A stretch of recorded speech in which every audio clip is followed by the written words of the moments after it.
الحمد لله نحمده ونستعينه ونستغفره ونؤمن به ونتوكل عليه ونعوذ بالله من شرور أنفسنا ومن سيئات أعمالنا من يهده الله فلا مضل له ومن يضلله فلا هادي له ونشهد أن لا إله إلا الله وحده لا شريك له ونشهد أن سيدنا ونبينا ومولانا محمدا عبده ورسوله صلى الله تعالى عليه وعلى آله وأصحابه وبارك وسلم أما بعد فأعوذ بالله من الشيطان الرجيم بسم الله الرحمن الرحيم اليوم أكملت لكم دينكم وأتممت عليكم نعمتي ورضيت لكم الإسلام دينا وقال رسول الله صلى الله عليه وسلم تركت فيكم أمرين لن تضلوا ما تمسكتم بهما كتاب الله وسنة رسوله أو كما قال عليه الصلاة والسلام حضرات উলামায়ে কেরাম মুহতারাম হাজিরিন এলাকার সর্বস্তরের মুসলমান ভাইয়েরা আমার ও আমার পর্দানিশীন মা ও বোনেরা, পবিত্র কোরআনের সূরা মায়েদার ৩ নম্বর আয়াতের সামান্য অংশ আমি আপনাদের সামনে তিলাওয়াত করেছি। তাতে আল্লাহ বলেন, আল ইয়াউমা আকমালতু লাকুম দীনাকুম। এর অর্থ হলো আজকে আমি তোমাদের দ্বীনকে পরিপূর্ণ করে দিলাম। এখানে ৩টি কথা আমাদের ব্যাখ্যা সাপেক্ষে বুঝতে হবে, ব্যাখ্যা ছাড়া বুঝে আসবে না। ১ নম্বর কথা হলো আল্লাহ এখানে আজকে বলতে কোন দিন বুঝালেন। দ্বিতীয় কথা হলো আমাদের দিন বলতে আল্লাহ কি বুঝালেন। আর তৃতীয় কথা হলো পরিপূর্ণ বলতে আল্লাহ কি বুঝালেন। এই ৩টা কথা ব্যাখ্যা সাপেক্ষতা, এই ৩টা কথার সংক্ষিপ্ত ব্যাখ্যা আমি আপনাদের সামনে তুলে ধরার চেষ্টা করছি। আয়াত আল্লাহ নাযিল করেছিলেন রাসূল করিম সাল্লাল্লাহু আলাইহি ওয়াসাল্লামের ঐতিহাসিক বিদায় হজের ভাষণকে কেন্দ্র করে। রাসূল দুনিয়া থেকে বিদায় হওয়ার প্রায় ৩ মাস আগে জীবনের শেষ হজ পালন করেছেন। তখন রাসূলের সাথে প্রায় ১৬ লক্ষ সাহাবায়ে কেরাম হজে অংশগ্রহণ করেছিলেন। হজের সবচেয়ে বড় ফরজ জিলহজ মাসের ৯ তারিখ সন্ধ্যা পর্যন্ত, সূর্য অস্ত যাওয়া পর্যন্ত আরফার ময়দানে অবস্থান করা। সেই আরফায় অবস্থানকালে রাসূল করিম সাল্লাল্লাহু আলাইহি ওয়াসাল্লাম লক্ষাধিক সাহাবায়ে কেরামদের উদ্দেশ্য করে এক মহামূল্যবান ভাষণ দিয়েছিলেন। এটাকেই ইতিহাসে রাসূলের বিদায় হজের ভাষণ বলা হয়। তারিখটা ছিল 10ম হিজরি সনের জিলহজ মাসের 9 তারিখ শুক্রবার। এই ভাষণকে কেন্দ্র করেই আল্লাহ আয়াত নাযিল করেছেন আর বলেছেন, আজকে আমি তোমাদের দ্বীনকে পরিপূর্ণ করে দিলাম। তাই এবার পরিষ্কার হয়ে গেল, আয়াতে আল্লাহ আজকে বলতে কোন দিন বুঝালেন? রাসূলের বিদায় হজের ভাষণের দিন বুঝালেন। সন তারিখ হলো 10ম হিজরি সনের জিলহজ মাসের 9 তারিখ শুক্রবার। গেল প্রথম ব্যাখ্যা সাপেক্ষ বিষয় যে এখানে আল্লাহ আজকে বলতে কোন দিন বুঝালেন। এখানে আরেকটা প্রাসঙ্গিক ব্যাপার হলো,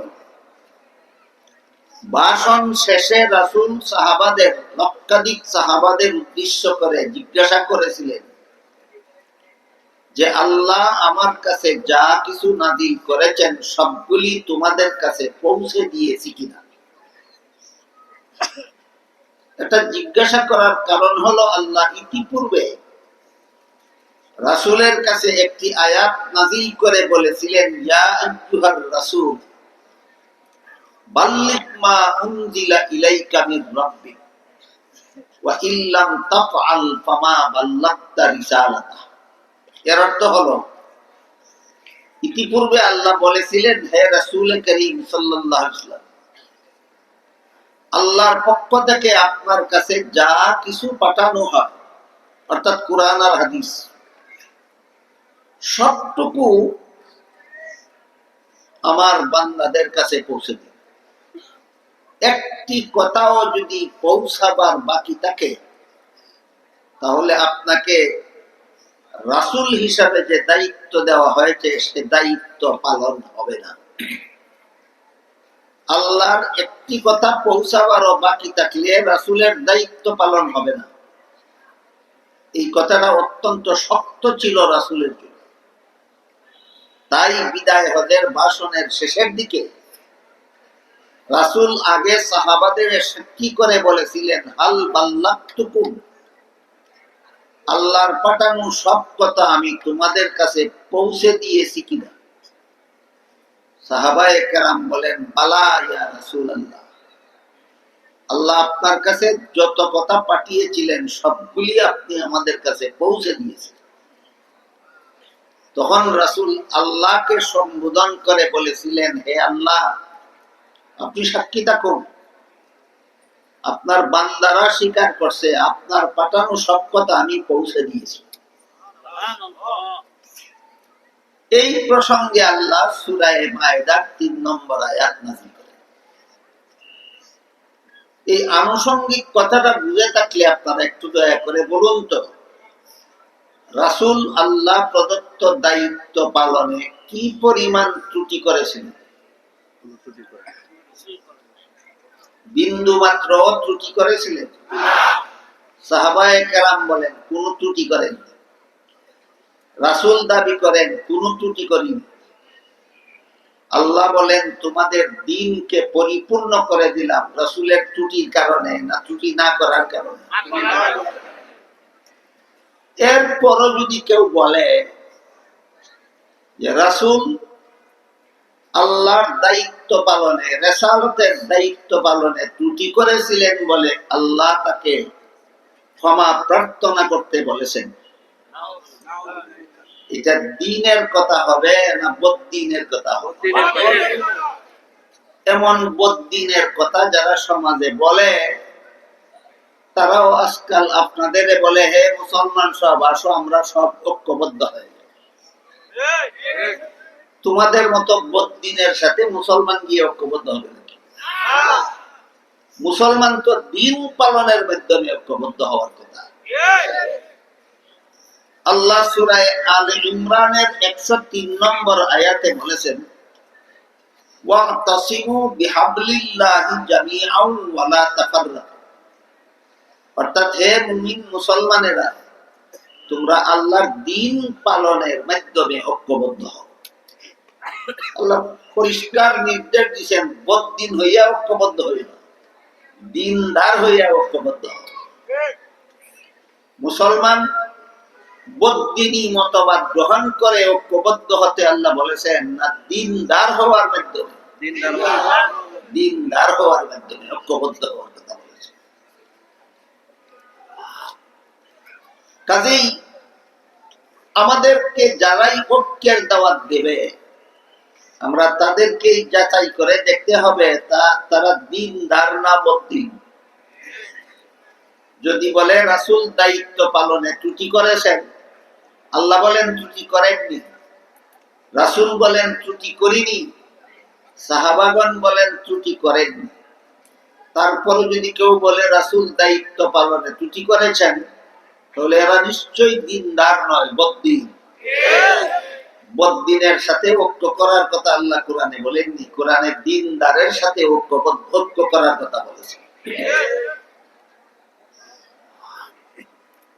আমি দুঃখিত, আরো 2টা প্রোগ্রামে আমার অনেকক্ষণ বয়ান করে আসতে হয়েছে। আমি শারীরিকভাবে খুব ক্লান্ত এবং গলার আওয়াজও বসে গেছে, কথা বলতে কষ্ট হয়। তা না হলে আল্লাহ আমাদের দিন বলতে কি বুঝালেন বিষয়টা ক্লিয়ারলি আপনাদেরকে আমি বলতাম।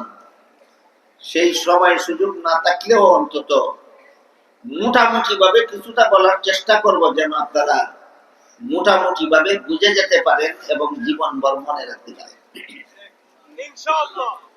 আলোচ্য আয়াতে 3টি বিষয় ছিল আমাদের ব্যাখ্যা সাপেক্ষে বোঝার। প্রথমটা হলো আজকে বলতে আল্লাহ কোন দিন বুঝালেন, এর সংক্ষিপ্ত জবাব হলো রাসূলের বিদায় হজের ভাষণের দিন।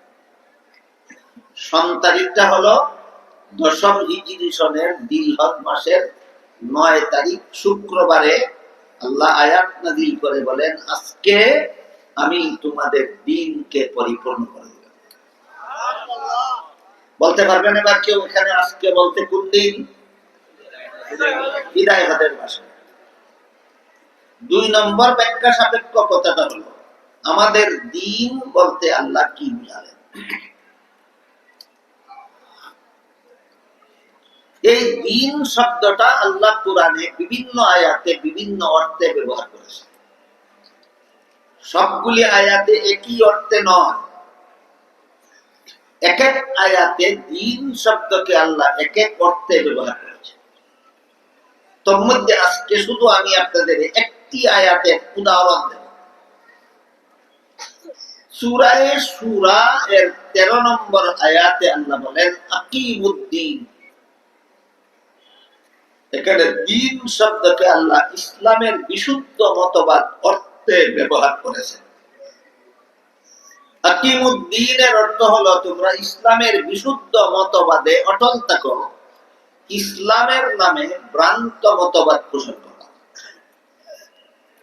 বুঝে থাকলে বলুন তো, সূরা শূরার 13 নম্বর আয়াতে আকিমুদ্দিন আয়াতে আল্লাহ দিন শব্দকে কোন অর্থে ব্যবহার করেছেন? ইসলামের বিশুদ্ধ মতবাদ, ইসলামের বিশুদ্ধ। কারণ হলো রাসূলের যুগেও এমন কিছু লোক ছিল যারা দাবি করত তাদের ধর্ম ইসলাম, কিন্তু মতবাদ পোষণ করত ইসলাম বিরোধী। এদেরকে সতর্ক করে দিয়ে আল্লাহ বলেছিলেন আকিমুদ্দিন, ইসলামই যদি তোমার ধর্ম হয়ে থাকে তাহলে ইসলামের নামে ভ্রান্ত মতবাদ পোষণ করবা না, ইসলামের বিশুদ্ধ মতবাদে অটল থাকো। আমাদের বর্তমান দুনিয়াতেও বহু মানুষ এমন আছে যারা নিজেদের ধর্ম ইসলাম বলে দাবি করে, কিন্তু ইসলামী মতবাদ নয়, ভ্রান্ত মতবাদ অন্তরে পোষণ করে।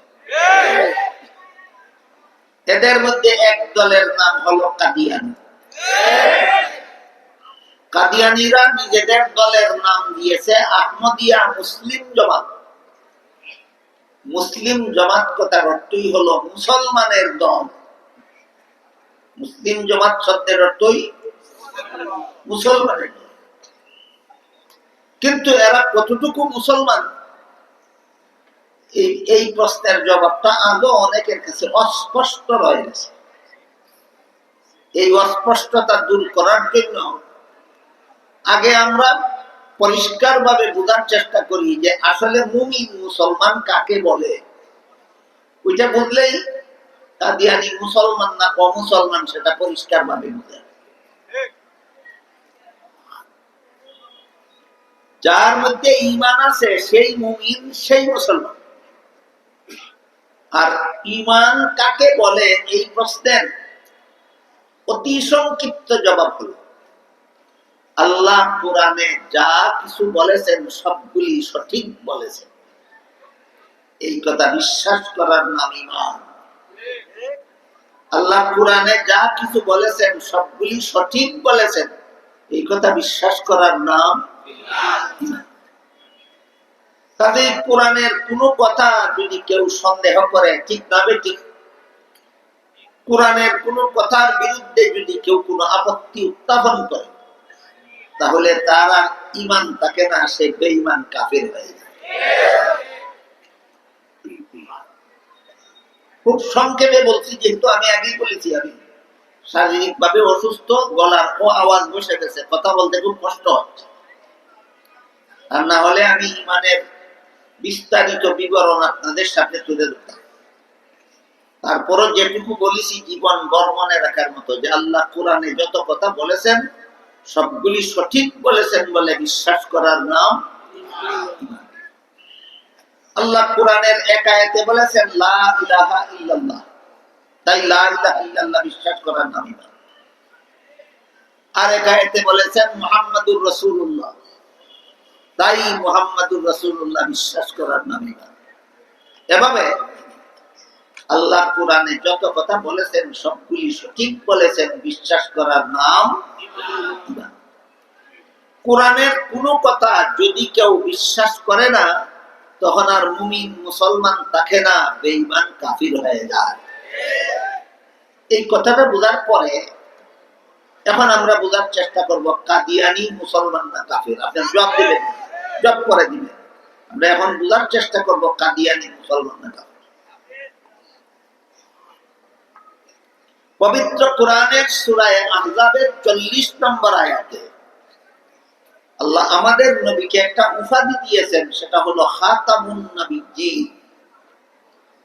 এই উপাধিটা মনে রাখতে পারেন জীবনভর। কোরআনে আল্লাহ আমাদের নবীকে অনেকগুলি উপাধি দিয়েছেন, এর মধ্যে একটি উপাধি হলো আমাদের নবী খাতামুন নবিয়্যিন। বলুন কি? খাতাম। আর হাদিস শরীফে রাসূল করিম সাল্লাল্লাহু আলাইহি ওয়াসাল্লাম বলেন লা তাকুমুস সাআতু হাত্তা ইউবআসা দাজ্জালুনা কাযযাবুনা কুল্লুহুম ইয়াজআমু আন্নাহু নাবিয়্যুন ওয়া আনা খাতামুন নাবিয়্যিন লা নাবিয়্যা বাদি। এর অর্থ হলো আমার পরবর্তী কেউ যদি নবী হওয়ার দাবি করে, তাহলে সে হবে মিথ্যাবাদী দাজ্জাল। কারণ বর্ণনা করে রাসূল বলেন আল্লাহ যে আমাকে খাতামুন নবিয়্যিন উপাধি দিয়েছেন, এর অর্থ হলো আমার পরে আর কোন নবী নাই, আমি শেষ নবী। তাহলে সূরা আহজাবের 40 নম্বর আয়াতে আল্লাহ আমাদের নবীকে শেষ নবী বলেছেন কিনা? কাদিয়ানীরা কি মানে না?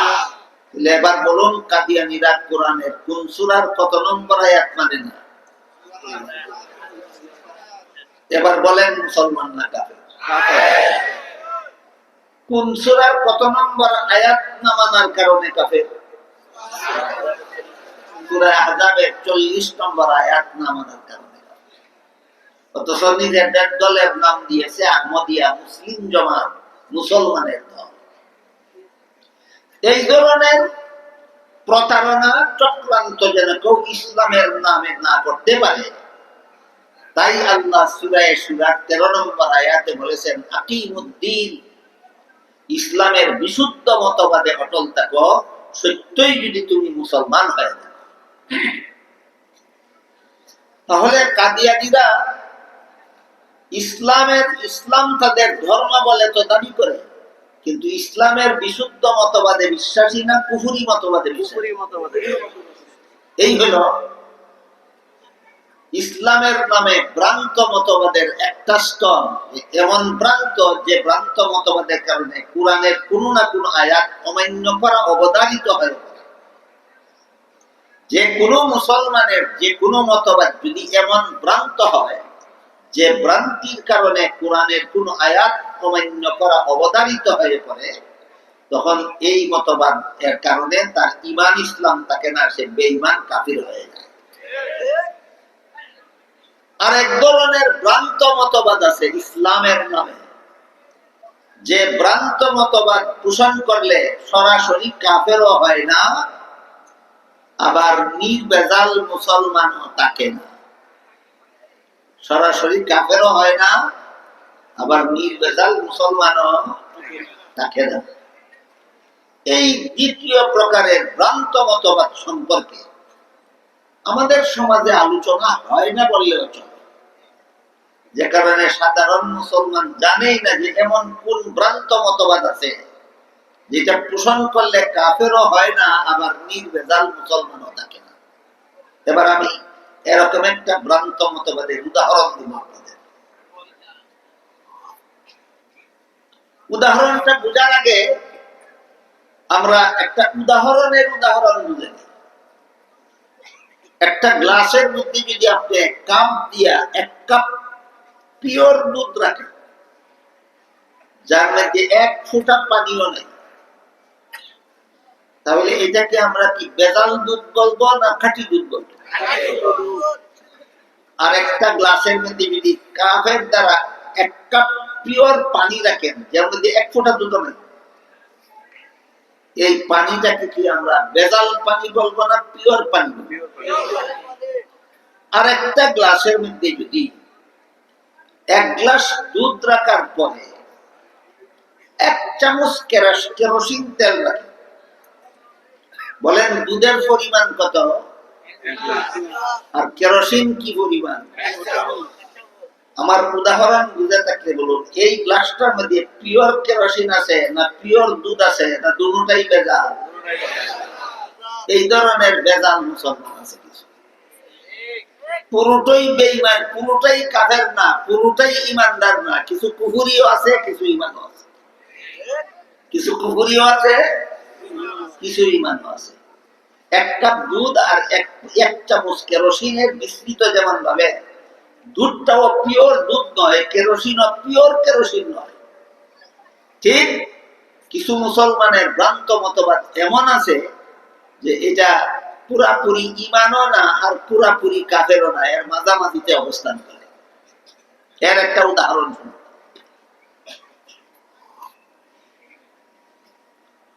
আল্লাহ পাক রব্বুল আলামিন পবিত্র কোরআনের এক আয়াতে ঘোষণা দিয়েছেন, লা ইয়ানালু আহদিজ জালিমিন। এর অর্থ হলো গুনাহগারদেরকে আমি নবী বানাই না। কি অর্থ? গুনাহগারদেরকে নবী বানাই। কাজেই নবীগণ, সমস্ত নবীগণ যেই গুণে গুণান্বিত হবে আল্লাহর মূলনীতি অনুসারে, সেটা হলো আজীবন বেগুনাহ হওয়া। আজীবন বেগুনাহ হওয়া এটা নবীগণের, সমস্ত নবীগণের একটা বিশেষ গুণ। এই জন্য আহলে সুন্নাত ওয়াল জামাতের আকীদা বিশ্বাস হলো হযরত আদম আলাইহিস সালাম থেকে নিয়ে মুহাম্মদুর রাসূলুল্লাহ সাল্লাল্লাহু আলাইহি ওয়াসাল্লাম পর্যন্ত সমস্ত নবী রাসূলগণ আজীবন বেগুনাহ। আমি জানি না আপনারা কে কি বিশ্বাস করেন। আহলে সুন্নাত ওয়াল জামাতের বিশ্বাস, আহলে সুন্নাত ওয়াল জামাত বলতে এক হাদিসে আল্লাহর রাসূল বলেছেন, আমার মুসলমান উম্মত ৭৩ দলে বিভক্ত হয়, ৭২ দল মুসলমান জাহান্নামে যাবে, একদল মুসলমান জান্নাতে যাবে। সাহাবায়ে কেরাম জান্নাতি মুসলমানের দলটার পরিচয় জানতে চাইলে রাসূল বলে দিলেন, মুসলমানের যেই দলের আদর্শ হবে দুইটা জিনিস, একটা নবীর সুন্নাত আর একটা সাহাবাগণের জামাত। যারা মানে তারা আহলে সুন্নাত ওয়াল জামাত। ক্লিয়ার হলো কিনা? যারা নিজেদের ধর্ম কর্ম পালনের জন্য দুইটা জিনিসকে আদর্শ মাপকাঠি রূপে মানবে, একটা আদর্শ মাপকাঠি হলো নবীর সুন্নাত, আর একটা আদর্শ মাপকাঠি সাহাবায়ে কেরামের জমাত। এই রাসূলের এই হাদিসটা যারা মানে তাদের নাম আহলে সুন্নাত ওয়াল জামাত। এই আহলে সুন্নাত ওয়াল জামাতের আকীদা বিশ্বাস হলো বিশুদ্ধ মতবাদ ইসলামের। যারা আহলে সুন্নাত ওয়াল জামাতের অন্তর্ভুক্ত নয়, এরা ইসলামের নামে বিভিন্ন ভ্রান্ত মতবাদ পোষণ করে থাকে। কাজেই আহলে সুন্নাত ওয়াল জামাতের বিশুদ্ধ মতবাদগুলির মধ্যে একটি মতবাদ হলো সমস্ত নবী রাসূলগণ আজীবন বেগুনাহ। এবার বলেন, বুঝা থাকলে বলুন, সমস্ত নবী রাসূলগণ যে আজীবন বেগুনাহ, এটা ইসলামের নামে ভ্রান্ত মতবাদীদের আকীদা বিশ্বাস না আহলে সুন্নাত ওয়াল জামাতের আকীদা বিশ্বাস? আহলে সুন্নাত ওয়াল জামাতের আকীদা বিশ্বাস। কিন্তু এত সত্ত্বেও আমাদের মুসলমান সমাজে ফাঁকে ফাঁকে এক দুজন পণ্ডিত এমন পাওয়া যায় যারা বিভিন্ন নবীর জীবনের বিভিন্ন ঘটনাকে ভ্রান্ত ব্যাখ্যার মাধ্যমে গুনাহগার বানাইয়া ছাড়ে। বিভিন্ন নবীর জীবনের বিভিন্ন ঘটনাকে শুদ্ধ ব্যাখ্যার মাধ্যমে না ভ্রান্ত ব্যাখ্যার ভ্রান্ত ব্যাখ্যার মাধ্যমে নবীকে গুনাহগার সাব্যস্ত করে ফেলে। এদের বিভিন্ন নবীর জীবনের বিভিন্ন ঘটনাকে ভ্রান্ত ব্যাখ্যার মাধ্যমে গুনাহগার সাব্যস্ত করে যারা, এদের গ্লাসে দুধও আছে, কেরোসিনও আছে। কি কি আছে? দুধও আছে, কেরোসিনও আছে। দুধের মধ্যে কেরোসিন মিশ্রিত হয়ে গেলে সেই দুধ কি আর পান করা যায়? সুতরাং নবীগণকে যারা গুনাহগার সাব্যস্ত করে, এদের সাথেও কি মুসলমানের আর ধর্মীয় ঐক্য করা যায়? এরা মুসলমান নামের বেজাল। এই ধরনের কাজটা, অপকর্মটা মুসলমান সমাজে যে দুই একজন স্বঘোষিত পণ্ডিতে করে থাকে। এই সমস্ত নবীদের মধ্যে এক নম্বরে রয়েছেন হযরত আদম আলাইহিস সালাম। যেসব নবীর জীবনের বিভিন্ন ঘটনাকে ভ্রান্ত ব্যাখ্যার মাধ্যমে এরা নবীকে গুনাহগার সাজায়, এই সমস্ত নবীদের মধ্যে এক নম্বরে রয়েছেন হযরত আদম আলাইহিস সালাম। আদম আলাইহিস সালামের জীবনের কোন ঘটনাকে ভ্রান্ত ব্যাখ্যার মাধ্যমে এরা গুনাহগার সাব্যস্ত করে, ঘটনা কোরআনে বর্ণিত আছে বিভিন্ন আয়াতে। আল্লাহ আদমকে জান্নাতে দিয়ে বলেছিলেন সব গাছের ফলমূল খাও, শুধু একটি গাছের ফল খেতে নিষেধ করেছিলেন। কিন্তু শেষ পর্যন্ত ইবলিসের ধোঁকায় পড়ে আদম জান্নাতে নিষিদ্ধ গাছের ফল খেয়েছিলেন। এটা হলো মূল ঘটনা। এখানে এসে ওই অপব্যাখ্যাকারীরা আদমের নিষিদ্ধ গাছের ফল খাওয়ার ঘটনাকে এভাবে ব্যাখ্যা করে, বলে আল্লাহর আদেশ নিষেধ লঙ্ঘন করলেই গুনাহ, আর আদম তো লঙ্ঘন করলেন, সুতরাং এর মাধ্যমেই আদম গুনাহগার হয়েছে। ব্যাখ্যাটা কিন্তু একেবারে উড়িয়ে দেওয়ার মতো নয়। যারা গভীর ভাবে নবীগণের জীবন ইতিহাস এর আলোচনা না শুনে, না বুঝে, নবীগণের পবিত্র জীবন সম্পর্কে যাদের পরিষ্কার কোনো ধারণা নাই, এদের কাছে যখন এই যুক্তিটা তুলে ধরা হয় যে আল্লাহর আদেশ নিষেধ লঙ্ঘন করলেই গুনাহ হয়, আর আদম যে লঙ্ঘন করলেন সে ঘটনা তো কোরআনেই আছে, তাই আদম গুনাহগার সাব্যস্ত হলেন, এই যুক্তিটা কিন্তু একবারে ঠুনকু যুক্তি নয়, চটকদার যুক্তি। কথা বুঝে থাকলে বলুন, যুক্তিটা কি ঠুনকু যুক্তি, চটকদার?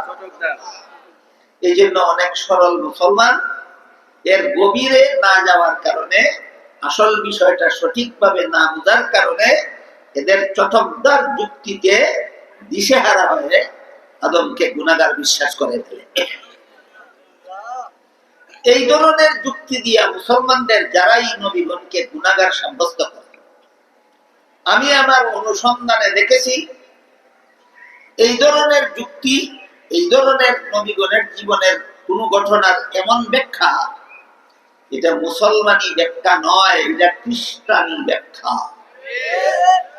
নবীগণকে গুনাহগার সাব্যস্ত করার মতো ব্যাখ্যা ইসলামের ব্যাখ্যা নয়, খ্রিস্ট ধর্মের ব্যাখ্যা। এবার খ্রিস্ট ধর্মের ব্যাখ্যাটা শুনুন, তারপরে আদমের জান্নাতে নিষিদ্ধ গাছের ফল খাওয়ার বিশুদ্ধ ব্যাখ্যাটাও ইনশাআল্লাহ আমি আপনাদের শোনাবো। আদমের নিষিদ্ধ গাছের ফল খাওয়ার সহি ব্যাখ্যাটাও শোনাবো পরে। এর আগে বোঝার চেষ্টা করুন, এই ব্যাখ্যাটা, এই ভ্রান্ত ব্যাখ্যাটা আসলে মুসলমানের ব্যাখ্যা নয়, এটা আসলে খ্রিস্টানদের ব্যাখ্যা। কিভাবে খ্রিস্টানদের ব্যাখ্যা এবার শুনুন। বাংলাদেশের স্বাধীনতা লগ্ন থেকে খ্রিস্টানদের একটা সংগঠন বাংলাদেশে খ্রিস্ট ধর্ম প্রচারের কাজ করে যাচ্ছে। সংগঠনটার নাম হলো খ্রিস্টান মিশনারি বাংলাদেশ। এরা খ্রিস্ট ধর্ম প্রচারের জন্য অজস্র বই পুস্তক প্রকাশ করেছে। তাদের প্রকাশিত বই পুস্তকগুলির মধ্যে একটা বইয়ের নাম আছে কোরআনের আলোকে বেহেশতে যাওয়ার পথ। নাম শুনে ভাববেন না এটা কোনো মুসলমান আলেমের লেখা, খ্রিস্টানদের লেখা বই।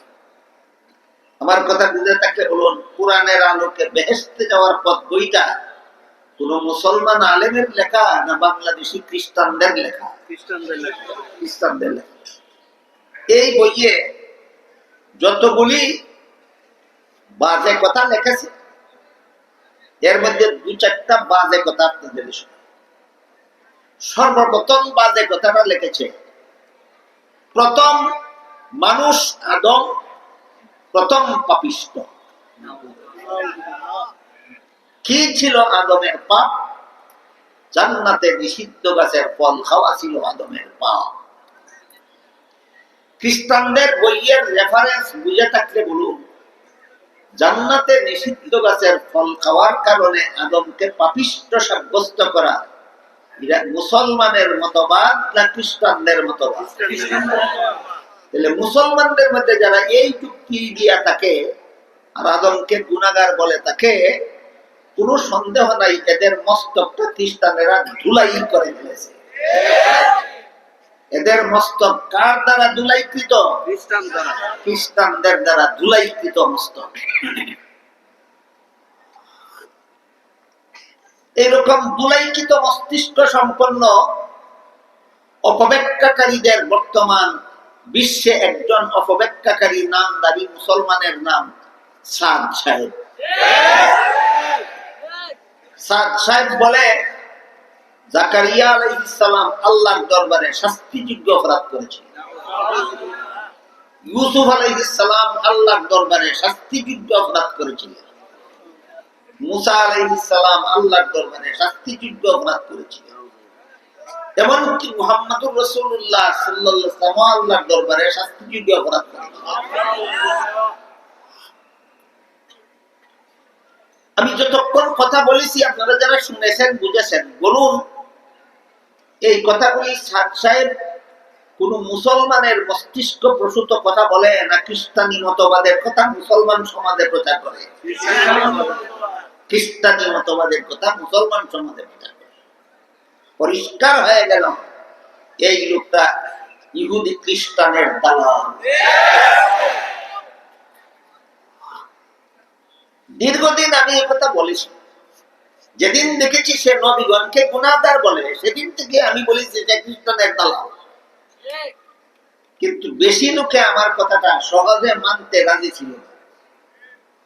বর্তমান বাংলাদেশের গোয়েন্দা বিভাগের তদন্তে ধরা পড়েছে সাদ সাহেব ইসরায়েলের দালাল। ইসরায়েল হলো ইহুদি। এই ইহুদি এবং খ্রিস্টান দুই জাতির দুইটা জঘন্যতম কুস্বভাব আছে।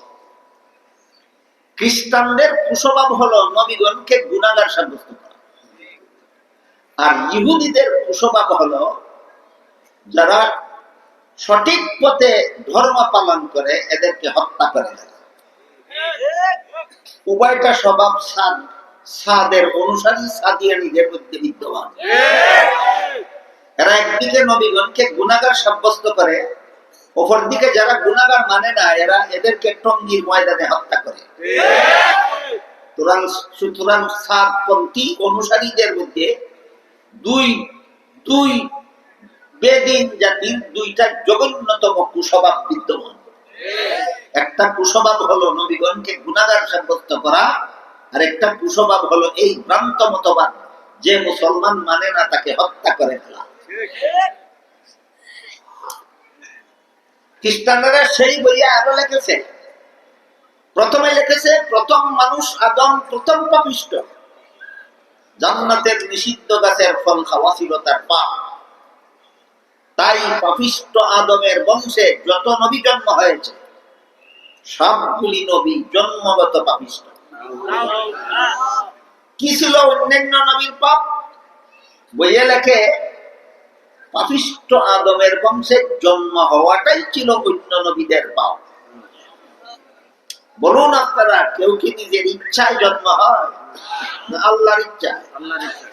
জন্ম হওয়াটা যদি পাপ হয়, এ পাপের বান্দা পাপী হয় না স্বয়ং আল্লাহকেই পাপী সাব্যস্ত করা? চিন্তা করে দেখেন, ধর্মের নামে কত বড় গাঁজাখুরি কথা এই খ্রিস্টানেরা পালন করে থাকে। তারপরে তৃতীয় যে কথাটা খ্রিস্টানেরা সেই বইয়ে লিখেছে সেটা হলো, শেষ পর্যন্ত আল্লাহ সিদ্ধান্ত নিলেন একজন বেগুনা নবী জন্ম দিবেন। পাপিষ্ঠ আদমের বংশে জন্ম হইলেই যেহেতু পাপিষ্ঠ হয়, তাই আল্লাহ একজন নবীকে পাপিষ্ঠ আদমের বংশে জন্ম না দিয়া নিজের ঔরসে জন্ম দিলেন। তিনি হলেন হযরত ঈসা আলাইহিস সালাম। একমাত্র নবী ঈসা আলাইহিস সালাম পাপিষ্ঠ আদমের বংশে জন্ম না হয়ে সরাসরি আল্লাহর ঔরসে জন্ম হওয়ার কারণে এই একজন নবী আছেন বেগুনা। আজ পর্যন্ত সাদ সাহেবকেও ঈসা আলাইহিস সালামকে গুনাহগার বলতে শোনা যায়নি। কার দ্বারা?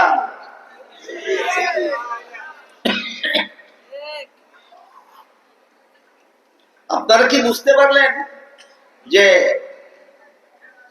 নবীগণকে গুনাহগার সাব্যস্ত করার গ্রন্থ মতবাদ এটা মুসলমানদের মস্তিষ্ক প্রসূত না খ্রিস্টানদের কাছ থেকে আমদানিকৃত? তাহলে এরা যে সমস্ত দলিল দিল, প্রথম দলিল দিল জান্নাতে নিষিদ্ধ গাছের ফল খাওয়া ছিল আদমের পাপ, এই দলিলের ভ্রান্তিটা এবার আমরা বোঝার চেষ্টা করি এবং জান্নাতে আদমের নিষিদ্ধ গাছের ফল খাওয়ার সহি ব্যাখ্যাটা বোঝার চেষ্টা করি। বিগত 1300 বছরের ইতিহাসে সঠিকপন্থী মুসলমানগণের মধ্যে যারাই কোরআনের তাফসীর লিখেছে, প্রায় সবগুলি নির্ভরযোগ্য তাফসীরের কিতাবে উল্লেখ আছে মানুষের কোনো কাজে সওয়াব হয়, কোনো কাজে গুনাহ হয়। দুনিয়ার জীবনে মানুষের কোনো কাজে সওয়াব হয়, কোনো কাজে গুনাহ হয়। কোন জীবনে? দুনিয়া। জান্নাতি জীবনের কোনো কাজে সওয়াব নাই, গুনাহ নাই।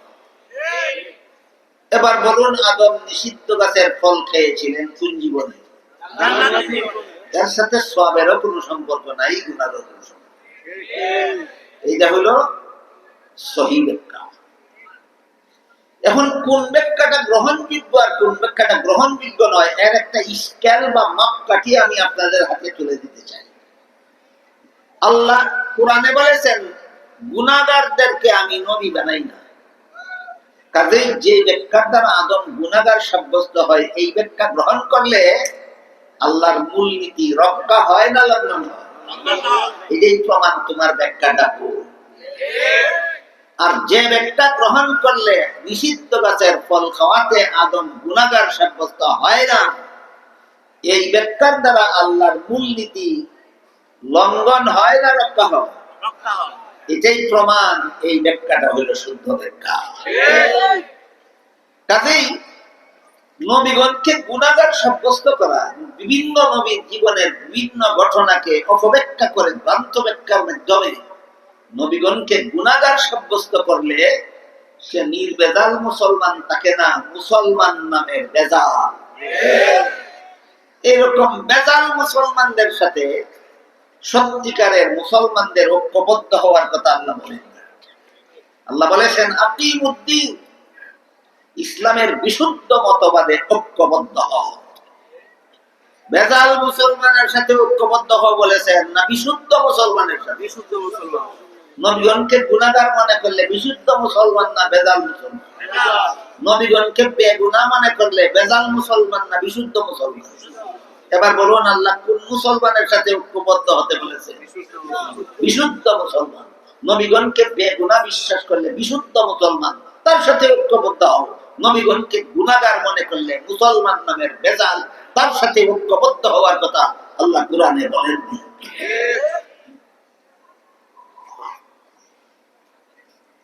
আজকের মতো দিন শব্দের একটি অর্থই আপনাদের শোনালাম, যা সূরা শুরার 13 নম্বর আয়াতে আল্লাহ আকিমুদ্দিন আয়াতে বলেছে। এবার আমাদের আলোচ্য আয়াতে আল্লাহ দিন শব্দ কিন্তু এই অর্থে নয়।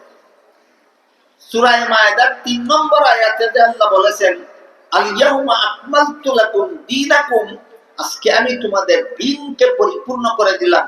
এখানে দ্বীন অর্থ ইসলামের বিশুদ্ধ মতবাদ নয়। সূরা শুরার 13 নম্বর আয়াতে দ্বীন শব্দকে আল্লাহ ইসলামের বিশুদ্ধ মতবাদ অর্থে ব্যবহার করেছেন, আর সূরা মায়েদার 3 নম্বর আয়াতে দ্বীন শব্দকে ইসলামের বিশুদ্ধ মতবাদ অর্থে নয়, ইসলামের বিধিবিধান অর্থে ব্যবহার করেছেন। তখন আয়াতের অর্থ দাঁড়ায় আজকে আমি তোমাদের ইসলামের বিধিবিধান পরিপূর্ণ করে দিলাম। দুইটা উদাহরণ বুঝে থাকলে বলুন, কোরআনের সবগুলি আয়াতে আল্লাহ দ্বীন শব্দকে একই অর্থে ব্যবহার করেন না ভিন্ন ভিন্ন আয়াতে ভিন্ন ভিন্ন অর্থে? আমি একটু পরীক্ষা করবো আপনাদের। তাফসীরের কিতাবাদি গাঁটাগাঁটি করে এই সমস্ত তথ্য উদ্ধার করতে আমার কোনো পরিশ্রম লাগে না মনে করেন? যথেষ্ট পরিশ্রম লাগে। আরো 2-3টা প্রোগ্রাম করে এসে মধ্যরাতে আপনাদের সামনে বর্ণনা করতে কষ্ট হয় না মনে করেন? আর গলা বসে গেলে কথা বলতে কষ্ট হয় না মনে করেন? এত সব ত্যাগ স্বীকার করে যে আপনাদেরকে শোনালাম, আপনারা যদি না বুঝেন অথবা স্মরণই রাখতে না পারেন, আমার সকল শ্রম তো বিফল যাবে। এই জন্য আমি একটু পরীক্ষা দেব।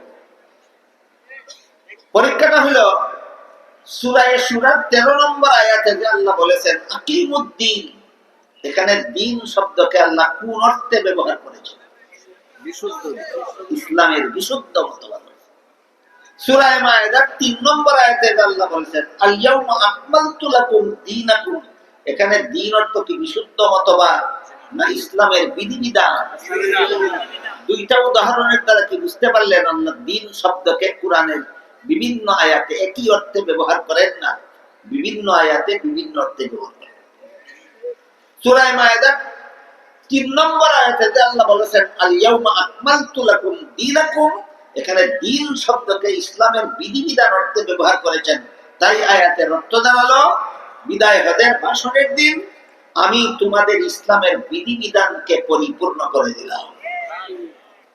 তোমাদের নবীর বিদায় হজের ভাষণের দিন ইসলামের যাবতীয় বিধিবিধানকে পরিপূর্ণ করে দিলাম। গেল 2টা ব্যাখ্যা সাপেক্ষ শব্দের সংক্ষিপ্ত ব্যাখ্যা। একটা ব্যাখ্যা সাপেক্ষ শব্দ ছিল আজকে বলতে কোন দিন? জবাব হইল বিদায় হজের ভাষণের দিন। আর একটা ব্যাখ্যা সাপেক্ষ শব্দ ছিল আমাদের দিন বলতে আল্লাহ কি বুঝালেন?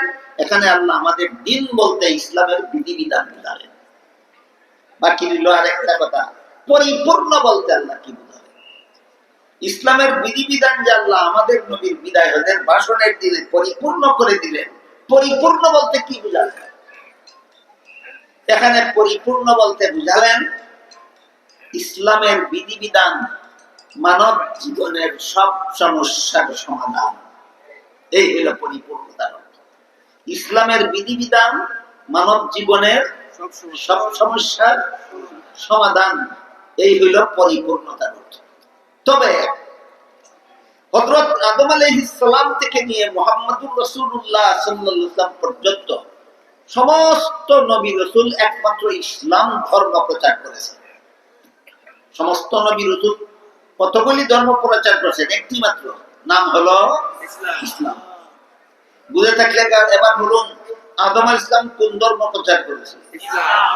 নূহ আলাইহিস সালাম কোন ধর্ম প্রচার করেছেন? ইসলাম। ইব্রাহিম আলাইহিস সালাম? ইসলাম। মুসা আলাইহিস সালাম? ইসলাম।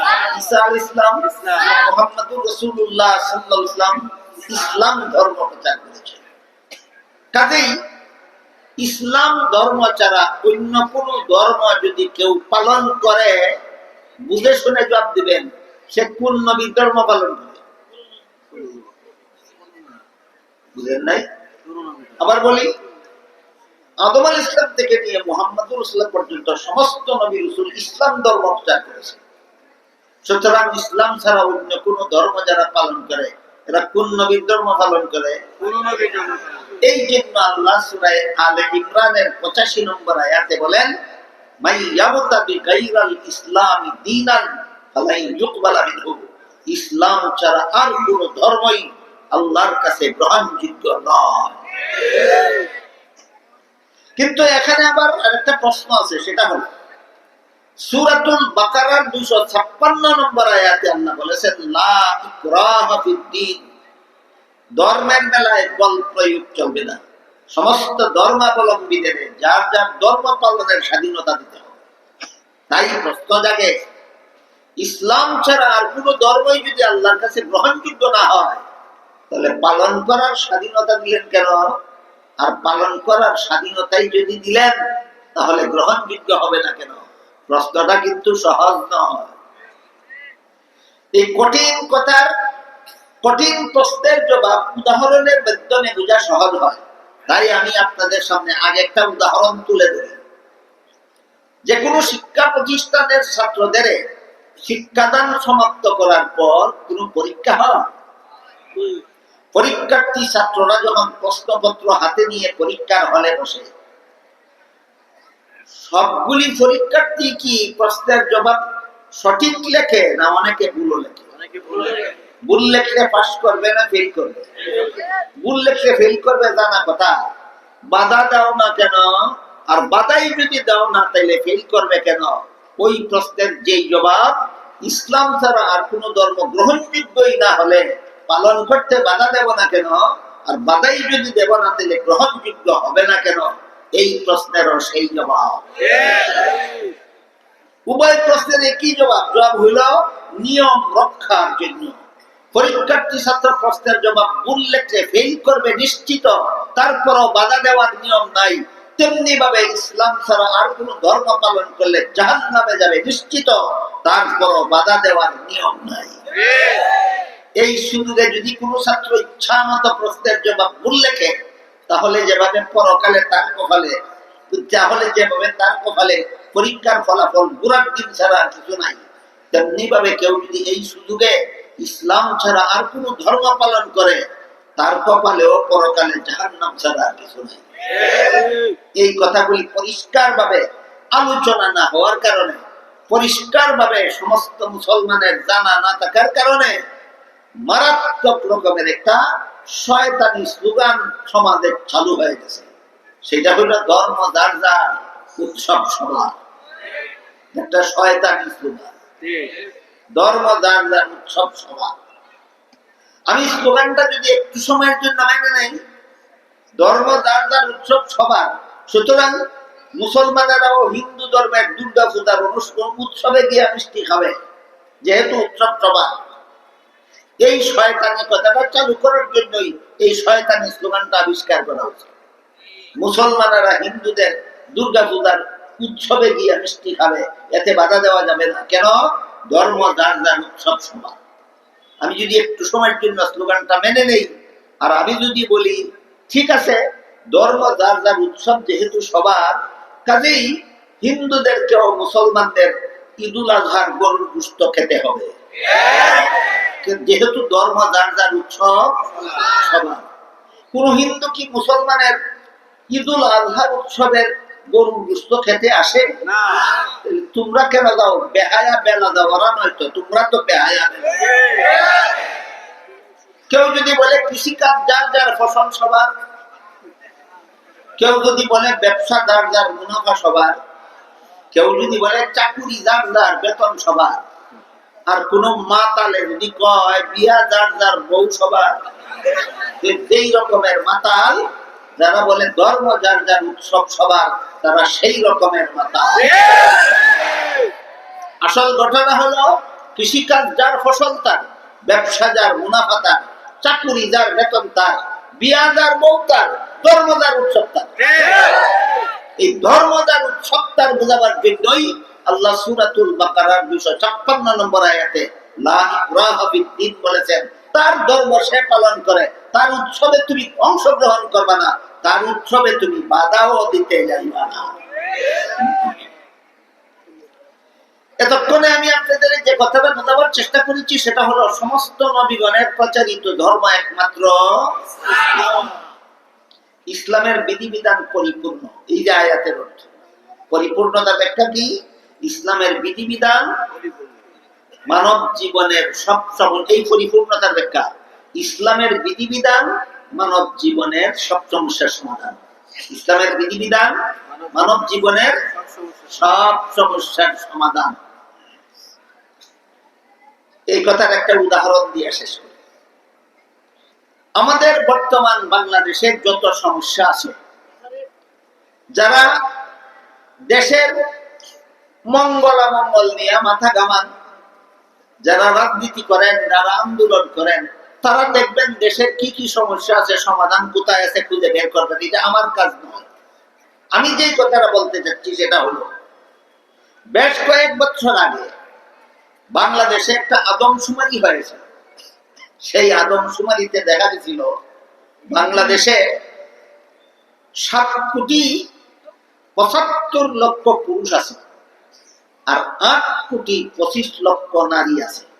কয়েক বছর আগের হিসাবে 7,75,00,000 পুরুষ আর 8,25,00,000 নারী। বুঝে থাকলে এবার বলুন, এই 7,75,00,000 পুরুষের কাছে 7,75,00,000 মহিলাকে বিয়া দিলে প্রত্যেকটা পুরুষ একটা করে বউ পাইব কিনা? কিন্তু স্বামী হওয়ার বাকি থাকবে কতজন মহিলা? 50 লক্ষ। স্বামী হওয়ার বাকি থাকবে কতজন মহিলা? 50 লক্ষ। বাংলাদেশের এই সমস্যাটা 1300 বছর আগে মুহাম্মদ রাসূলুল্লাহর যুগে ছিল। বাংলাদেশের অস্তিত্ব তো তখন ছিল। বাংলাদেশের নতুন সমস্যা, এই সমস্যার অগ্রিম সমাধান আল্লাহ 1300 বছর আগেই কোরআনে দিয়ে রেখেছেন। সেটা হলো ফানকিহু মা তাবা লাকুম মিনান নিসাই মাসনা ওয়া সুলাসা ওয়া রুবা। মর্ম হলো একজন পুরুষ একত্রে একাধিক স্ত্রী রাখার বিধান ইসলামে আছে। একজন স্ত্রী একজন পুরুষ একাধিক স্ত্রী রাখার বিধান ইসলামে আছে, কিন্তু একজন মহিলার পক্ষে একাধিক স্বামী রাখার বিধান ইসলামে নাই। ইসলামের এই বিধানটার মধ্যে যত মুসলমান নামদারীদের মস্তিষ্কে নাস্তিকতায় বাসা বেঁধেছে, সবগুলি নাস্তিক মনোভাবাপন্নরা ইসলামের এই বিধানের মধ্যে নারী পুরুষের বৈষম্য খুঁজে পায়। ইসলাম পুরুষকে 2টা বউ রাখতে দেয়, ইসলাম মহিলাকে 2টা স্বামী রাখতে দেয় না। ইসলামে নারীদের প্রতি অবিচার। তোমাদের ভাষায় এই অবিচারটা যদি ইসলাম 1300 বছর আগে থেকে না করত, বর্তমান বাংলাদেশের 25 লক্ষ মহিলার কপালে জীবনে একটা স্বামীও যুক্ত নয়। বলুন, সমস্যা কবেকার, সমাধান কবে দেওয়া? সমস্যা বর্তমানের, সমাধান 1300 বছর আগে দেওয়া। এই হইল ইসলামের বিধিবিধান মানব জীবনের সব সমস্যার সমাধান, এর একটা উদাহরণ। বুঝতে পারলেন? আমি আয়াত পড়েছিলাম, আল ইয়াউমা আকমালতু লাকুম দীনাকুম, আজকে তোমাদের দিনকে পরিপূর্ণ করে দিলাম। কটা কথা ছিল ব্যাখ্যা সাপেক্ষ? 3টা। 1 নম্বর, আজকে বলতে কোন দিন? বিদায় হজের ভাষণের দিন। আমাদের দিন বলতে এখানে কি বোঝানো হয়েছে? ইসলামের বিধিবিধান বোঝানো হয়েছে। পরিপূর্ণ বলতে কি বোঝানো হয়েছে? ইসলামের বিধিবিধান মানব জীবনের সব সমস্যার সমাধান শিক্ষা করার একমাত্র প্রতিষ্ঠান মাদ্রাসা। ইসলামের বিধিবিধান মানব জীবনের সব সমস্যার সমাধান শিক্ষার একমাত্র প্রতিষ্ঠান মাদ্রাসা। তাই আল্লাহ আপনাদের আমাদের সবাইকে মাদ্রাসার সাথে সম্পৃক্ত দেখে ইসলামের পরিপূর্ণ জীবন বিধান বুঝার এবং বাস্তবায়ন করার সৌভাগ্য দান করুন। সবাই বলুন আমিন। সুবহান রাব্বিকা রাব্বিল ইজ্জাতি আম্মা ইয়াসিফুন ওয়া সালামুন আলাল মুরসালিন ওয়ালহামদুলিল্লাহি রাব্বিল আলামিন।